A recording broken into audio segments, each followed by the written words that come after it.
Part 1 of Trucking with the Mob. Trucking is one of New Jersey's largest industries. The state's strategic position has made it the hub of East Coast transportation, as well as a base of operations for numerous regional trucking concerns. More than 7,000 trucking companies operate within the state, employing more than 200,000 people. But New Jersey's trucking industry is in trouble. Over the past decade, numerous companies have had to cut back operations or close up altogether.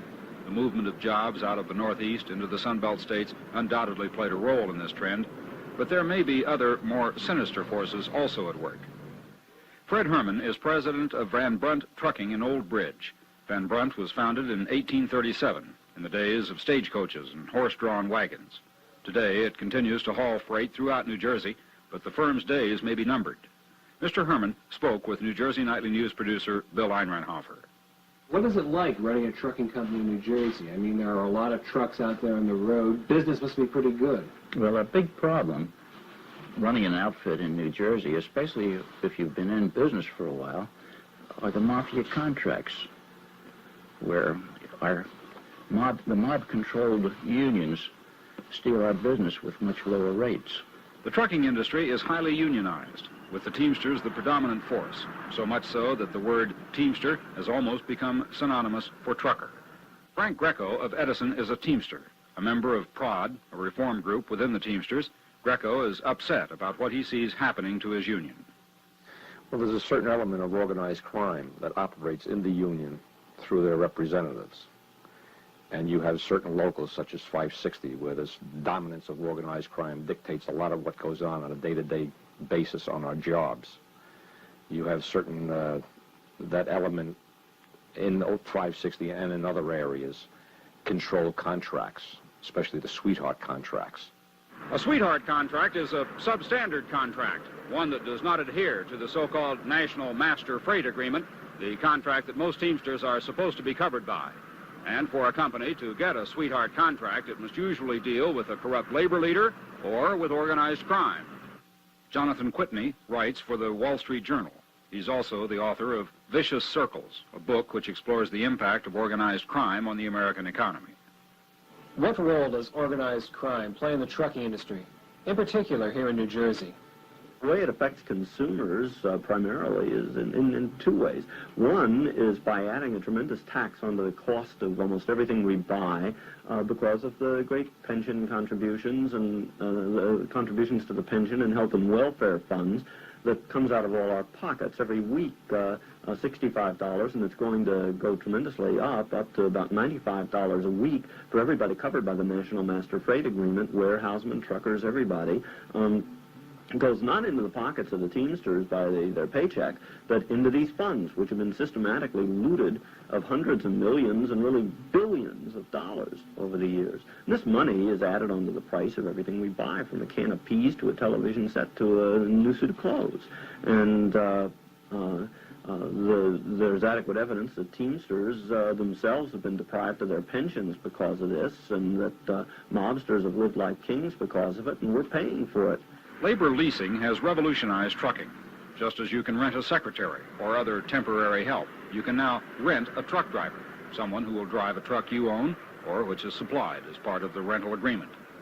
There are many legitimate companies operating in this field, but the leasing business has proven to be highly susceptible to infiltration by organized crime. The Justice Department has initiated a massive national investigation into labor leasing. The probe centers upon the activities of this New Jersey man, Eugene Boffa Sr. of Hackensack. Boffa is a key figure in the operation of a number of labor leasing firms, including Universal Coordinators, Countrywide Personnel, and Universal Consultants, all of which have operated out of offices in Bergen County. Well, Eugene Boffa started the racket. Eugene Boffa was very close to the management of the Teamsters in Washington. Eugene Boffa is the big fixer. Eugene Boffa is the man that, where you have a big corporation that's trying to save some money, they go to Gene Boffa. He has moved in And where a company was paying the national master freight wage for its workers, he will replace those workers with other people who will work for a half or two-thirds that amount, or he will rehire the same people who were working for the company originally, and they'll be doing the same jobs, they'll have the same supervisors, be working in exactly the same way, and yet be earning far less money because the money is paid through him. And of course he gets an override on it all, and of course the Teamsters don't object, and he's been closely linked to a number of major mob characters. He is himself a convicted criminal. A convicted felon, in 1961, BOFA pleaded guilty to 17 counts of conspiracy to defraud and misapply the funds of the Manufacturers Bank of Edgewater. The bank subsequently collapsed. Mr. BOFA received probation. But BOFA's criminal record hasn't deterred large national corporations like the Continental Group, formerly known as Continental Can, and Crown, Cork, and Seal from hiring him to handle all their transportation needs. When this Continental plant in Carteret employed company drivers, it paid workers about $7 an hour. But drivers say that when BOFA's leasing companies replaced Continental's own nationwide trucking operation several years ago, wages fell to about $5 an hour. Many of the drivers continued hauling Continental products, often driving the same trucks they had driven as company employees. Only now they work for Eugene BOFA, and they make up to 30% less. Surprisingly, the drivers' union, the Teamsters, remained silent about all this. Former Continental Company officials told us that they had avoided doing business with BOFA because of his reputation and because of rumors that a criminal element was trying to muscle in on private trucking operations. Continental's current management apparently doesn't share these feelings. M.W. Owings, Continental's vice president for public affairs, told us he saw nothing inappropriate with his company's dealings with Eugene BOFA. As to Mr. BOFA's criminal record and published allegations of ties to organized crime, Mr. Owings claimed people can call people anything these days because of weak libel laws. Mr. Owings declined to be interviewed on camera on the advice of Continental's legal counsel. In North Bergen, Crown, Cork, and Seal, another major manufacturer of cans, has been hiring drivers from BOFA's companies for more than 8 years. Just like Continental, Crown Cork replaced its company-employed fleet drivers with operators rented from a BOFA-affiliated labor agency. But now there have been questions raised over the methods BOFA has used to retain this lucrative account. The manager of Crown Cork's transportation division in Philadelphia, one E.H. Feskins, has admitted that he received a $23,000 loan from Eugene BOFA, a loan Feskins apparently never had to repay. Mr. Feskins also received the free use of a Lincoln Continental, again, courtesy of Eugene BOFA. Mr. Feskins, currently on sick leave from Crown Cork, was not available for comment. Drivers leased by Eugene BOFA's company to Crown, Cork, and Seal have many of the same complaints as the drivers at Continental, but some contend they are afraid to speak up. To do so means risking their jobs, with little prospect of help from the Teamsters Union. 3 former Crown Cork drivers have filed a formal complaint with the National Labor Relations Board, charging that's exactly what happened to them when they protested conditions at Crown Cork's North Bergen plant. There are also other non-economic means of intimidation. Ted Katsaros is a member of Teamsters Local 282. When he spoke up at a union meeting complaining about conditions in his local, he discovered the high price that Teamster dissidents sometimes pay. About 2 minutes later, he came up to me and said something, and he threw a punch at me, and 2 guys held me from behind. Another guy came at me, and about 7 guys barraged me, and I got kicked and punched and everything. And a long-time fellow I'd worked with, who was a business agent, came running over, and he jumped on top of me, and that kind of broke it up. When you get into this labor leasing and that type of thing, what you're doing is you're coming in and people are coerced into working a lot faster and harder than they should. And they try to up production standards by intimidating these people because they don't have recourse through the contract. And then they say, well, look what he did, now you ought to do it. And this is being done. When you have a sweetheart contract, many times the fellow is making up his wages by long hours. This means that he's working these excessive hours. Now, here enters the fact, well, if you had 900 truck drivers killed last year in the United States, how many of them were killed due to fatigue? Officials at Crown, Cork, and Seal maintain that their drivers, if they do have any complaints, should direct them to Eugene BOFA. as to questions regarding the propriety of dealing with BOFA, the ongoing investigations into BOFA's alleged criminal associations, and the $23,000 loan to E.H. Feskins, we found it impossible to find anyone at Crown Court who was either authorized or willing to talk to us on the record. We tried reaching Eugene BOFA Sr. to get his side of this story, but Mr. BOFA failed to return our repeated phone calls. Law enforcement officials have been surprised at the willingness of large Fortune 500 corporations to deal with Eugene BOFA's leasing companies. And they've been equally intrigued by the silence of the usually vocal Teamsters Union about working conditions at Continental, Crown Court, and other BOFA-affiliated companies. For a union with a reputation for fighting for its members, this silence might seem puzzling until one understands the links between Eugene BOFA and the Teamsters Union leadership. We'll examine the role of the Teamsters Union in labor leasing in Part 2 of this report. Last night on A Closer Look, we began a special investigative series on conditions within New Jersey's trucking industry. Tonight, Part 2 of that report, Trucking with the Mob. In Part 1 of our report, we explored the growing use of labor leasing in the trucking industry, how large corporations will rent truck drivers from various labor leasing agencies the same way they rent secretaries and other temporary help. A key figure in the labor leasing business is Eugene BOFA Sr. of Hackensack. A convicted bank swindler, BOFA has established a network of New Jersey-based labor leasing companies. Fortune 500 corporations like Crown Cork and Seal and the Continental Group have all turned to Eugene BOFA for drivers, ignoring BOFA's criminal record and warnings that organized crime hopes to use labor leasing as a means to infiltrate the trucking industry. Lease drivers working for Eugene BOFA's companies complain about low hourly wages, excessively long hours, and conditions that can lead to serious accidents. Yet the usually vocal Teamsters Union has remained suspiciously silent about conditions at BOFA-affiliated companies. Frank Greco is a member of PROD, a reform group within the Teamsters Union. He explained to New Jersey Nightly News producer Bill Einreinhofer the reasons why he feels the Teamsters Union is willing to accept substandard contracts. Because somewhere in the union, somebody's saying hands off, in my opinion. I just feel that somewhere in the union, somebody says hands off, because the union is structured in such a way where they know what's going on. There are enough relatives and different associates of different officers on the jobs where they know everything that's going on. They know what's going on a day-to-day basis, and if it's going on, they have an agreement, shall we say, where this may happen. Fred Herman is president of Van Brunt Trucking in Old Bridge, a firm noted for its integrity. Why should a union leader sell out his own membership? Well, the more Teamster drivers that leadership puts on the road, the more revenue he gets. He collects first his $15 a month from each driver. Second, many times there are payoffs where through the guise of an attorney or a labor contractor, direct payoffs are made to keep these people in business. So he profits with the under-the-table cash that he collects.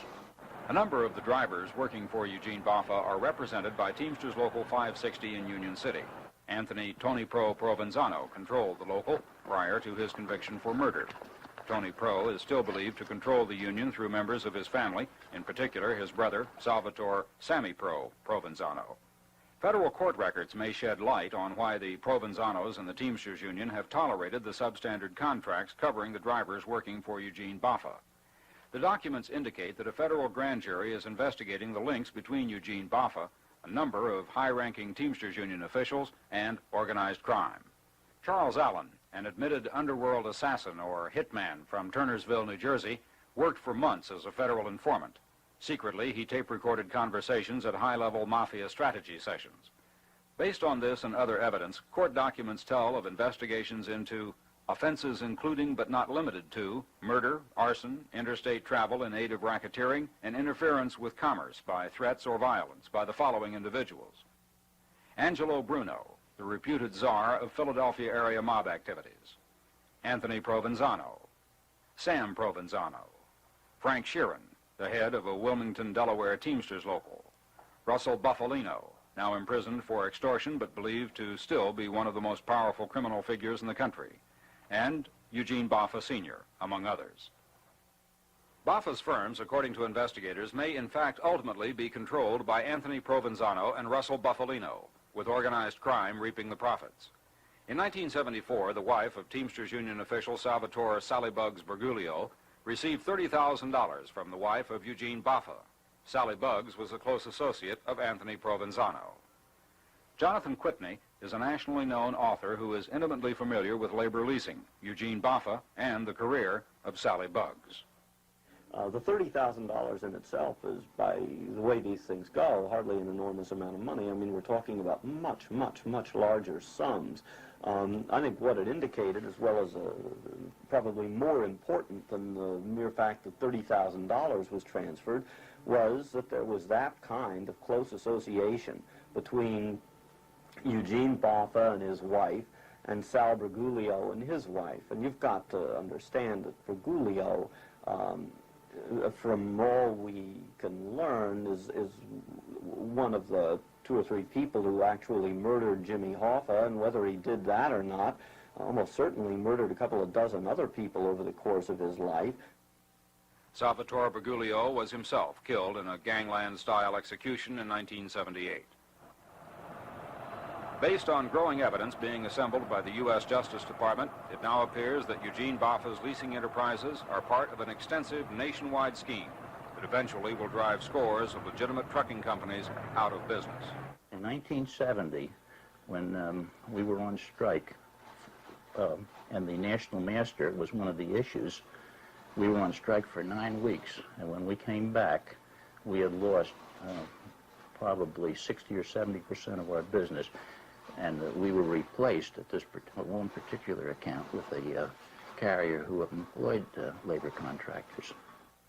The Mafia dominates. And in doing so, why, you can have tremendous influence over the trucking industry. Fact is that so-called legitimate business may be their biggest source of income. Certainly they're into it very, very heavily, and when they do get into it, they operate with the same lack of scruples that they would bring into a heroin trade. They're out to cheat and steal and make money any way they can. Over the past year, Eugene Baffa has been exploring a new area where his leasing services might be used: casino gambling. According to tape recordings made by federal informant Charlie Allen, Eugene Baffa, operating with Russell Buffalino's blessing, made plans this past January to set up a leasing firm in Atlantic City that would rent hotel workers to New Jersey's rapidly growing casino industry. Eugene Baffa's 2 sons visited Resorts International and offered to provide hotel workers, other than casino employees, through a firm called American Labor Service. Resorts turned the offer down. But other boardwalk hotels were interested. Penthouse, which hopes to convert 2 Atlantic City motels into a casino complex, accepted the deal, turning control of their 400 Atlantic City hotel workers over to American Labor Service. Penthouse attorney Roy Grutman is quick to point out, however, that his client ended this relationship when Penthouse learned of Eugene Baffa's past. Penthouse terminated the relationship because we learned, largely through information provided to us by a member of the press, a woman named Mary Jo Meissner, who was writing a story on American Labor Service, that there was a possible connection between a man named Gene Baffa and American Labor Service. And we were advised by this responsible newspaper correspondent that Mr. Baffa was in some way linked to grand jury investigations and possibly to organized crime. American Labor Service has disappeared from Atlantic City, for the moment at least, but there's no guarantee it won't be back, perhaps in another form. We tried to reach Eugene Baffa Sr. for comment on this and other subjects, but he failed to respond to repeated phone messages. When we visited his office in Elmwood Park, the sign on the door said Baffa's company had moved. While other firms in the industrial complex at 35 Market Street have erected signs, Mr. Baffa's office was nowhere to be found, and no one we spoke with there had ever heard of him or his companies. New Jersey Nightly News has learned that the United States Justice Department's investigation into Eugene Baffa and his business associates is nearing a conclusion. Sources indicate that indictments in this case may well be handed down within the next few months. But even if the Justice Department's suspicions are true, if Eugene Baffa Sr. is indeed part of a massive scheme to infiltrate the trucking industry, simply breaking up Mr. Baffa's companies won't end this problem. While Eugene Baffa may be among the largest and best-known labor leasers, There are dozens of less famous entrepreneurs with equally dubious reputations who are getting into the business.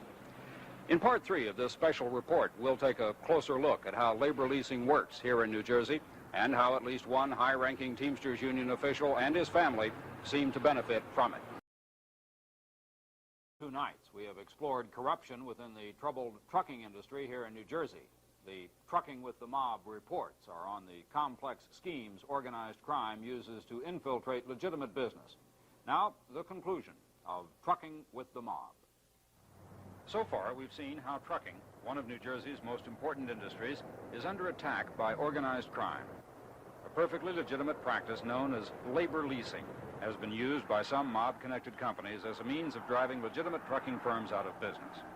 We learned how the United States Justice Department is investigating the activities of Eugene Boffa Sr. of Hackensack, how Boffa's New Jersey-based leasing firms are viewed by some law enforcement agencies as merely fronts, with convicted murderer and former Teamsters Union official Anthony Provenzano and reputed mob chieftain Russell Buffalino actually controlling these operations and organized crime reaping the profits. Lease drivers working for Boffa complain about long hours and dangerous working conditions, but their union, the Teamsters, has remained silent, leading to speculation that the union's leaders have somehow been bought off.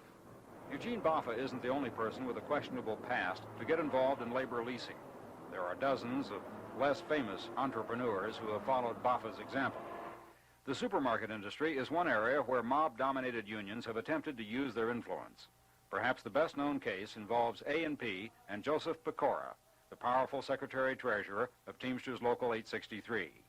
Based in Mountainside, Local 863 represents almost all of the truckers who work for New Jersey supermarkets. Drivers at ShopRite, Pathmark, Foodtown, and A&P all belong to Local 863.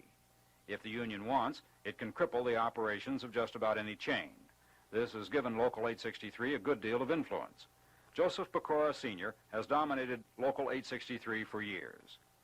In 1971 testimony before the U.S. Senate Commerce Committee, Joseph Pecora was identified by law enforcement authorities as a lieutenant in the Genovese Catena crime family. Gerardo Catena, according to federal authorities, was the boss of the Genovese family during the 1960s and the early 1970s, allegedly controlling Local 863 through Joseph Pecora. This detergent, called Ecalo G, was one of a number of products that the Catena family was trying to market during the 1960s. Most area supermarkets carried the mob-backed detergent, but A&P refused.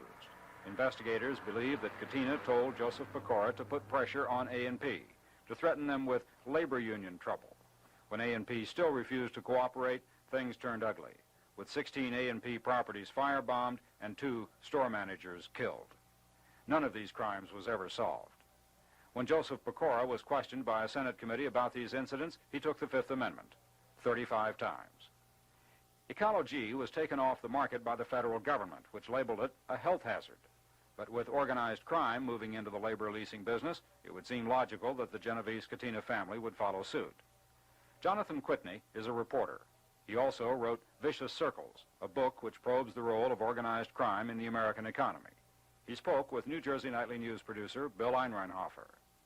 The second biggest big racket, and perhaps for the past couple of years it may have even been the biggest racket going, is the sweetheart contract racket, where you have some of the major corporations, biggest corporations in the country, willing to sell out their own workforce by hiring ex-convicts, people who deal with hitmen, the basest elements of our society. They're willing to hire these racketeers to take over the supply of labor to these big companies. Over the past few years, New Jersey supermarket chains have become more and more dependent upon labor leasing services, renting truck drivers just as they might hire secretaries or other temporary help. Spokesmen for the chains claim that it is an economic necessity. What is disturbing is not so much the use of labor leasing services by the supermarkets, but their repeated use of labor leasing firms that appear to have ties with Joseph Pecora and Teamsters Local 863. Pathmark, for example, hires part-time or per diem truck drivers from Decana Labor Supply. Documents on file with the New Jersey Secretary of State show that Decana was formed in 1977. Its sole director, Thomas Pecora, the son of Teamsters boss Joseph Pecora. Thomas is pictured here on the far left at a family gathering with his wife, mother, and father. State records list Decana's business address as 100 Cottontail Lane in Somerset. A visit to that location reveals it to be Pathmark's Bakery Division warehouse. 2 Pathmark employees, when questioned, freely admitted that Decana did indeed operate out of this warehouse.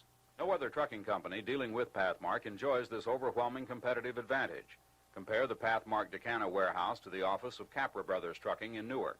Capra Brothers also provided drivers for Pathmark until, according to company president Gus Capra, Pathmark suddenly stopped calling. Pathmark continues to rent drivers from Decana. Decana drivers who have worked for Pathmark complain about being paid less than Pathmark's regular drivers. In fact, receiving far less than leased drivers that Pathmark has rented from companies other than Decana. Pathmark declined to have a representative appear on camera. However, a spokesman for the chain acknowledged that his firm used labor lease drivers and that they knew Thomas Pecora was associated with Decana Labor Supply. The same representative claimed that Decana only rented space at the Pathmark Bakery warehouse and that the chain had no idea whatsoever how much or how little Decana drivers were being paid. Despite repeated visits to Decana's offices and repeated phone calls, we were unable to find anyone connected with Decana who was willing to speak with us. Company drivers at Foodtown supermarkets are also upset about labor leasing. Last month, Foodtown's company employees staged a 2-week strike. The issue, the use of rented truck drivers. But what the Foodtown drivers didn't know was that some of the leased drivers they feared were stealing their jobs were being supplied by Decana Labor Supply, the company founded by Thomas Pecora, the son of the head of their own Teamsters Local number 863. The Foodtown drivers were also unaware that their strike was being broken. Drivers operating equipment either owned or rented to Gross and Hecht Trucking Company were making deliveries to the strike-bound Foodtowns. This Gross and Hecht truck was photographed on the evening of April 19th, making a nighttime delivery to a Foodtown in Newark. When questioned about the strike and the chain's trucking policies, Foodtown's representatives declined comment. Gross and Hecht usually hauls freight exclusively for A&P. Drivers employed by the firm are members of Joe Pecora's Teamsters Local 863, the same local that was on strike at Foodtown. Despite this, Joseph Pecora and the officers of Local 863 made no effort to stop the deliveries being made by the Gross and Hecht drivers. When we called Local 863 for information, no one was available for comment, and our calls were not returned. Thomas Pecora's attorney has stated previously that Mr. Pecora has severed his relationship with Decana Labor Supply, but this separation may be more apparent than real. A copy of Decana's most recent annual report lists one Anthony Cancella as president of the firm, but we obtained a copy of Mr. Cancella's driver's license renewal application. On the rear of the form, he didn't write that he was president of Decana. Instead, in the space provided, he wrote that he worked for another company, one called Federico Trucking. Frank DeLucia, listed in Decana's annual report as vice president, can also be found on the payroll log of Federico Trucking. When we examined Thomas Pecora's driver's license renewal application, we found that he, too, had indicated that he was an employee of Federico Trucking. In other words, all of the principals involved in Decana Labor Supply are also associated with the Federico Trucking Company. Records on file with the Secretary of State list Federico Trucking's business address as building number 436 at the Raritan Industrial Center in Edison. This is building 436. It would appear that Federico Trucking, like Decana Labor Supply, enjoys a special relationship with supermarkets, in this case, ShopRite. Industry sources claim that Federico has been supplying trucks and drivers for ShopRite since 1974. Getting in touch with anyone associated with Federico Trucking is a little difficult. We went to the address listed in their ad in the Plainfield phone book, but it turned out to be a garden apartment complex where no one seems to have even heard of Federico Trucking. The telephone number listed in the ad has been disconnected. ShopRite failed to return repeated phone calls. One day we saw Thomas Pecora leaving his home in Springfield on his way to work. Later, we found his car at the ShopRite Federico warehouse. But while his car was there, the guard told us that Mr. Pecora wasn't. Still, the guard assured us that Mr. Pecora was a manager at the plant, and we should come back again if we wanted to see him. On another visit, Mr. Pecora's car was again there, but once more, no one could find Tom Pecora for us. A number of ShopRite employees did want to talk with us, however. They told producer Bill Einreinhofer how drivers working for Federico Trucking helped to break a strike called by ShopRite's own employees several weeks earlier. While members of Local 863 struck the ShopRite bakery warehouse in Edison, Federico drivers helped management haul in baked goods from a plant in Pennsylvania. The workers expressed their bitterness. Here was an official Local 863 strike being broken by drivers working for the son of their own union leader. The employees of Federico Trucking aren't happy about this situation either. They complain about long hours, working 70, 80, 90 hours a week. They didn't want to talk to us on camera, the same way that members of Teamsters Local 863 won't confront their leader, Joseph Pecora, with these charges. Frank Greco is a member of PROD, a reform group within the Teamsters Union. Well, the people that I've spoke to in 863 feel that he does not represent them properly. He doesn't give them their full representation. Not only that, they're afraid of him. They're afraid to express themselves. Why are they afraid? Fear of reprisal, be it economic or physical. That's the reputation he has. Whether it's earned or not earned, boy, that's another question. I've read enough of books and talked to enough of people that I've heard it so many times that I have to believe it. I have to believe it. His track record is there, the different investigations that he's involved in, and one thing and another. Why, I'd say that he's a person to be feared. Supermarket chains, just like the truck drivers they hire, can be intimidated. Almost all the chains we spoke with admitted that they hired labor-lease drivers, some supplied by firms with apparent links to Joseph Pecora's family. I mean, it's the same kind of typical scheme that the mob has been running for years, but for a mobster to be associated with the labor unions, to be an officer of a labor union, and also to be helping sell goods to supermarket chains is something that's been going on in this area for 40 years in detail. I mean, Vicious Circles describes instance after instance of where this has happened, with everything from bagels to kosher food to all kinds of meat to soft goods to everything that's distributed in this way. I think obviously it is would be an easy system to extort money. There are only a handful of employers that will ever speak up and tell the truth. There are only a handful of union officials that will tell the truth. And yet basically there are more honest employees and more honest Teamster officials than there are dishonest. So how do we have the situation we have? We've all been intimidated. It's as simple as that. And it has a profound effect, and it's a very negative effect on ourselves, our families, and our society as a whole. This country's in big trouble. Perhaps one of the most sobering things that we discovered while preparing this report is the sense of frustration that seems to permeate the trucking industry. Legitimate trucking companies, which have to compete against mob-backed firms that get sweetheart deals, find it difficult, sometimes impossible, to survive. Honest truck drivers, both Teamsters and their non-union brethren, would like to see things change, but they're afraid, both for their jobs and for their lives. Large corporations concede that they have to make a deal with the mob before their competition does. There's only one force strong enough to break this cycle of fear, and that's the federal government.